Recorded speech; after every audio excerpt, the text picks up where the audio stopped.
what you got to do before you make this offer to your customers is you guys need to have a conversation about where specifically, and you might have already, because you did say you charged some for delivering, right?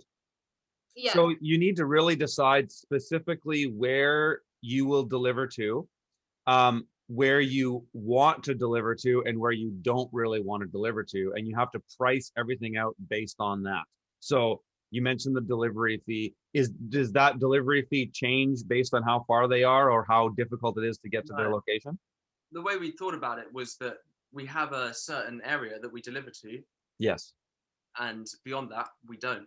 Yes. So if they order something, if they order one bunch of carrots, then they have to pay a hefty delivery charge to get that delivered. Yeah, like it's, yeah. A lot of stuff they might get free. If they go over a certain price threshold, it's free delivery. Are people actually ordering that little?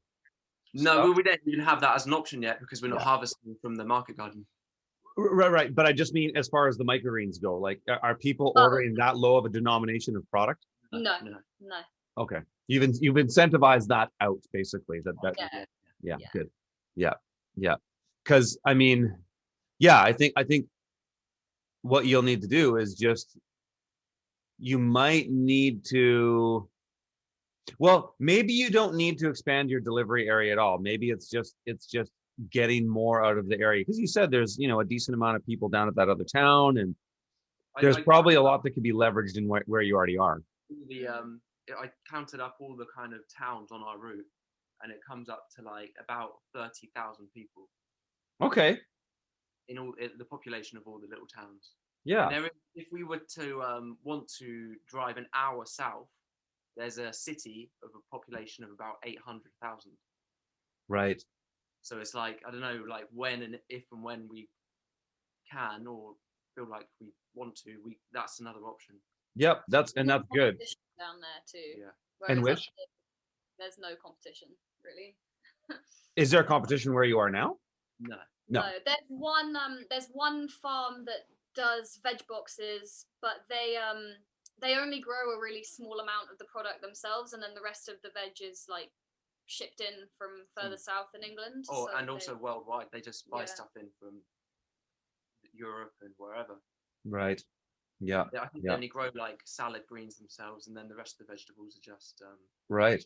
So it sounds to me like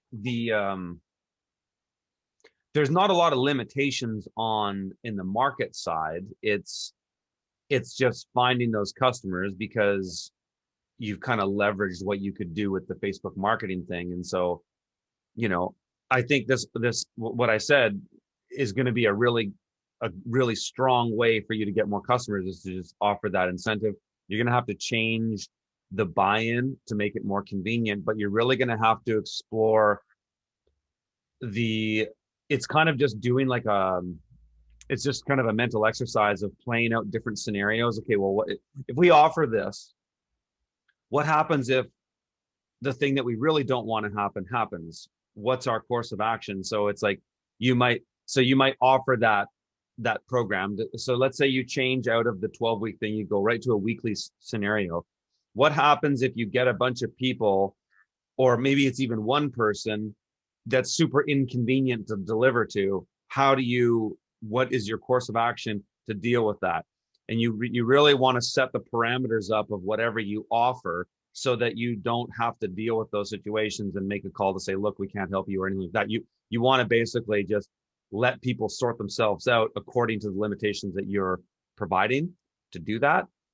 And that probably really mostly just has to do with geography, like how far are they, how inconvenient is it to travel to. But it might be the case that out of the 10 people that you're delivering to, they know people right in their neighborhood. Then it's easy. So if you're already delivering to one guy and then his neighbor wants to sign on, well, then that's easy because you're already going there. And so maybe there's a way to leverage that opportunity. Yeah, we did say that to the customer that we delivered to at the furthest north point. She even, before she kind of signed up, she even wrote and was like, I know I live in the middle of nowhere, like, do you mind coming all the way here? And she was like, oh, but I'll try and I think all my neighbors would really like this kind of thing. So we were like, yeah, tell your neighbors. Yeah.